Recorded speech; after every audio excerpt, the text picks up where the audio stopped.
Hey guys, it's Ainsley from Fairy Tale Vibes, and I'm so excited to be finally coming at you guys with the final part of my first doll makeover. This is the first doll makeover that I've fully finished, but I do have another one in the works. If you didn't know, again, my name is Ainsley, and my dream is to one day create my own doll line. So these doll makeovers are kind of like a little practice for that. I also have done American Girl doll customization before, but that's a little bit different than like smaller scale fashion doll customization. I haven't really done a full customization of like a Barbie, Monster High, Ever After High, or like Rainbow High.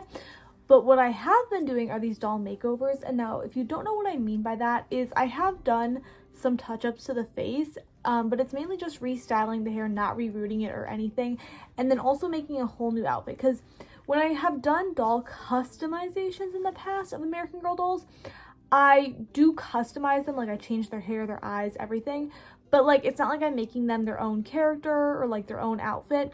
But the whole idea with this doll makeover series is to kind of give them their own character, like if I were creating a doll line. But then the challenge is I have to use a doll from an existing line. So this was a Cheer Ruby doll, and I'm using this Cheer Ruby doll as a base without changing her hair or eye color or anything, and turning her into a more like fairy tale vibes doll. Because as you can see, you know, my channel name is Fairy Tale Vibes, and I'm not going to get into where that comes from because I've explained it in other videos. But basically, whenever I'm creating my own dolls, I love the more fairy tale aesthetic. I love like the more princessy vibes. So that is kind of what we went for. We kind of took this very modern cheer doll. I'll show a picture here of what she originally looked like, and turned her into a beautiful Celtic princess. Also, in the other parts, you guys did get to vote on her name. And I don't remember who said this or where it was said because it might have been said on a live, but the one name that has really stuck with me is Genevieve. I think somebody on a live stream might have told me that. I have no idea where it came from. If I find a screenshot or anything, I'll show you guys. But before I filmed this video, I was like, what name do I really feel like fits with her? And I was like, Genevieve. And I'm like, I feel like somebody told me that. So if that was you, congrats. But yeah, her name is Genevieve. So now I'm gonna show you guys the clips, like the final things I did to put her together, because on my YouTube I did 2 previous parts and they were both during the summer. So throughout the summer I was working on doing smaller steps, but she was finally done at the end of the summer. I just never got around to filming this. So now we are filming the final part, so I'm going to show you the final clips of me putting her together. Okay, so when we had left off in the last part, the next thing I needed to do was to create this pattern for the robe, which will go over the base dress. So these are the pattern pieces I'm just showing you guys. So then here, again, here's the pattern piece, and that's it next to the doll, and I'm just showing you how this is going to be the front panel for the robe, and we're going to flip it both ways. So we're going to also flip it to the other side for the other side of the front, and then this is going to be the panel that goes in the back, and those little lines show me where the seams are and everything. And then I'm about to show you, these are the actual pieces of fabric that I cut out using the pattern pieces. So here's me kind of laying them. So those are the 2 front panels for the robe. And then the bigger piece is the panel that's going to go in back. And I chose this nice kind of denim blue color. It's not real denim, it's kind of stretchy actually.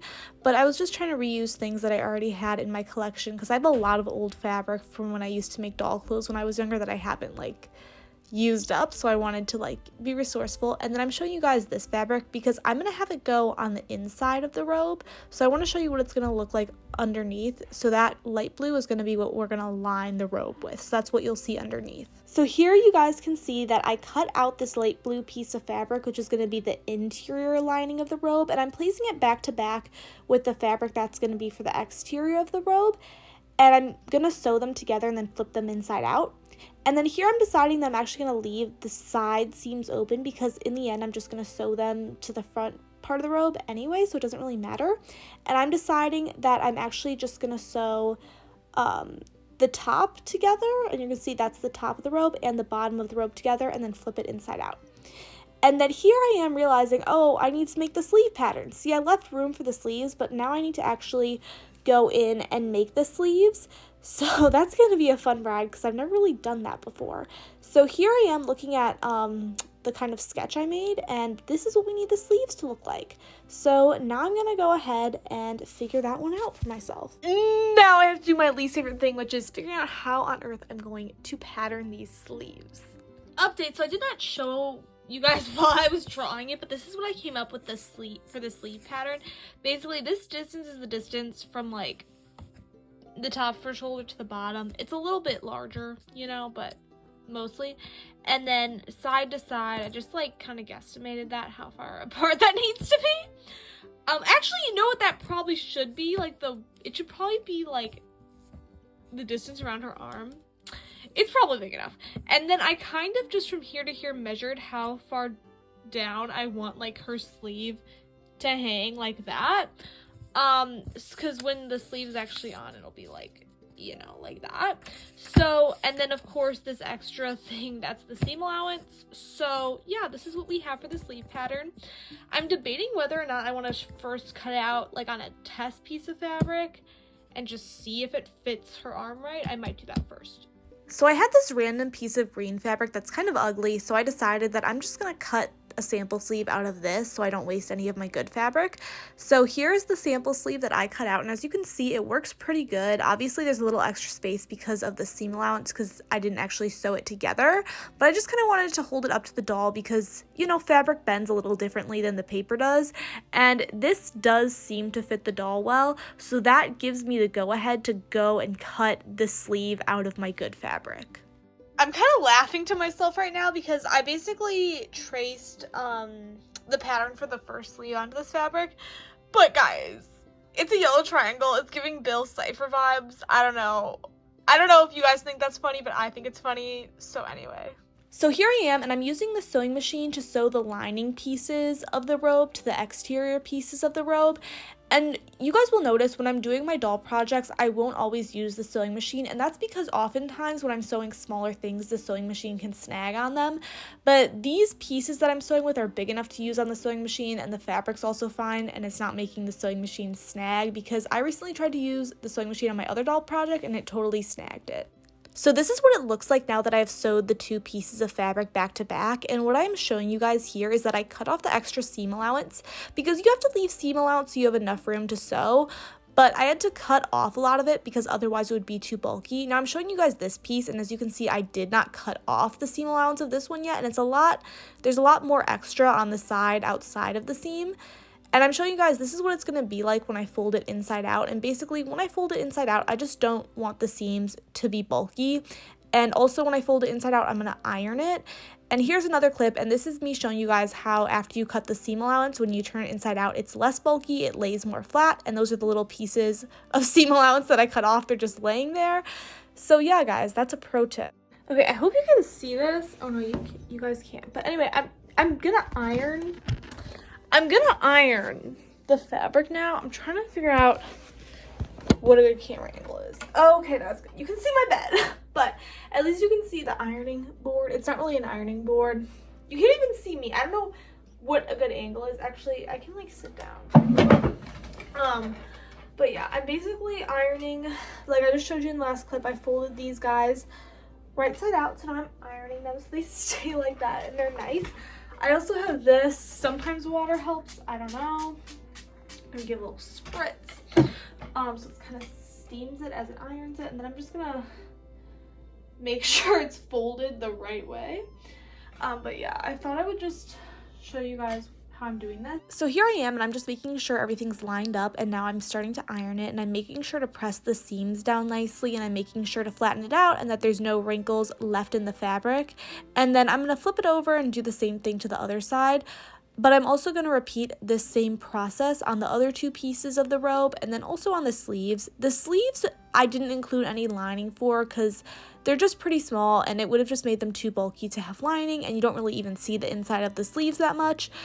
But I'm still going to iron the sleeve pieces just to get out any wrinkles, just because I feel like when you iron it, it's really crisp. And once I sew this into a robe, it's actually going to be harder to iron because it's going to be like in a kind of weird shape. So it's better to iron it before I actually turn it into the robe so that all of the pieces can get all their wrinkles out.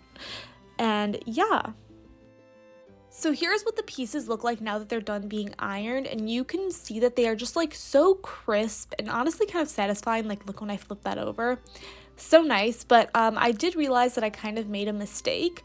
So for the back panel, I left the two sides open, which was fine, but here I'm showing you guys the front panel. So this is supposed to be the front.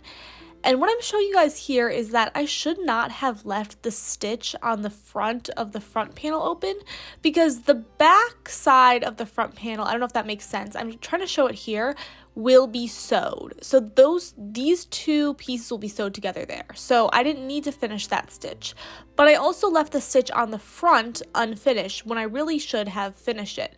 So that was kind of an oopsie, but I'm going to go back and fix it. So I forgot to film for a while, so this is just the same clip playing again, but I want to tell you guys what I forgot to film. So I go ahead and I stitch up the front of the robe that I originally forgot to sew shut, and then I go ahead and sew the front panels of the robe to the back panel of the robe, and then I sew the sleeves on. And then after that is all completed, I kind of have this gold edging. You'll see it in the next clip. And I kind of go around and sew it on the edges of the robe and also around the edges of the sleeves. And that took a while because I had to do that by hand. So yeah. Okay guys, so it's Ainsley. I'm back. It's like many days later. I literally just got back from work. Look at our progress. This is the robe, and I mean, we still have to add the flower detailings, but like the trim, are you kidding me? The gold trim is finished. It looks so good. I cannot wait to show you this on her. Also, just a refresher of the original design for the garment, because I'm going to reference this in the next clip. I still need to add chains to the top, and then as you can see, there's a belt with chains hanging off it as well. And also, it's not pictured here, but I was planning to add flowers sort of around the bottom of the robe. Okay, so here's another update on the progress, because I was able to do the belt. So now we have a better idea of what this is going to look like. This is not done yet, though, because I want to add gold chains around here, as I talked about before. But this is where I'm capping off progress for this day that we're currently on. But yeah, like now that the belt is on, like the outfit is really starting to come together. Hey guys, it's Ainsley, and let's just say it has been a while since I updated you all. I have now started my internship. So yeah, the goal of finishing this outfit before I started my internship did not come to fruition, but that is okay because I've been doing a lot of things. But yeah, like I forget when I last updated you, honestly, but the gold chain is all done. I sewed it here and up here. I still am thinking about what I want to do with her hair. And then let's come around to the back. And then here I was just talking about how I wanted to add something to the back, but I wasn't sure what because these flowers look too spread out. And you guys will see in my next clip of the final product, I basically just ended up getting some more little white flowers and putting them in between these roses that are already here. And I think that was the best way to kind of, you know, fill up the space. So now that you guys have seen those, I'm going to show you what the final outfit looks like. So as you guys can see, she has her base outfit underneath, and you guys saw that in the previous video, so I'm not going to go too in depth. But then here's what the belt looks like. As you can see, it does kind of clasp in the back. And then coming around front, it has these beautiful chains hanging down with the gold. And then up here on her sleeves, we have these chains to match. And now they don't always stay in place, and I thought about sewing them in place because they kind of fall around. But I was like, you know, if I have her on display, I can move them where I want them when she's on display. But I do kind of like the movement. It feels more natural. And then we have these beautiful sleeves that come down. And then we have this. I love how this is lined. It looks so nice. And then coming around the back, we have this beautiful flower. I kind of like the idea of a flower train. She's kind of supposed to be like fae or like fairy. Like it was, you know, we're getting the fairy vibes here. And I just like kind of like the flowers in the back. I'm kind of like the whole character idea behind her is kind of that she's like some sort of fairy princess. She's very connected to nature. So that's why I kind of am having the flowers blossoming down here. And now you also can't tell it too much unless I point it out, but I did redo her hair since the last videos that I did about her. So instead of having, she used to have like one ponytail up here and then two strands in the front. I kind of did it into this like more princessy hairstyle where now it's like kind of half up, half down, but she kind of has this cool pattern with the hair coming around.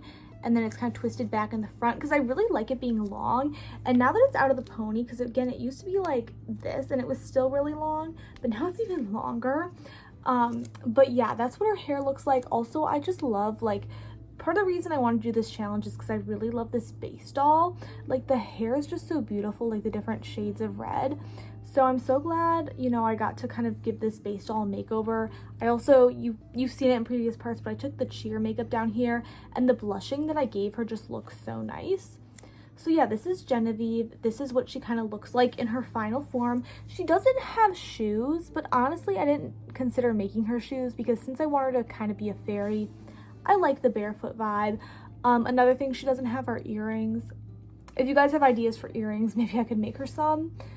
There was something else. Oh, because I decided that her name is going to be Genevieve, but I didn't pick a last name. So if any of you guys want to leave suggestions down below for Celtic last names, let me know. But yeah, anyway, this is my final doll of my first dolly makeovers, and her name is Genevieve, and she was originally a cheer Ruby doll from Rainbow High. So thank you guys so much for watching this video. Have a great day, and remember to support my channel if you want to see more of my creations like this in the future.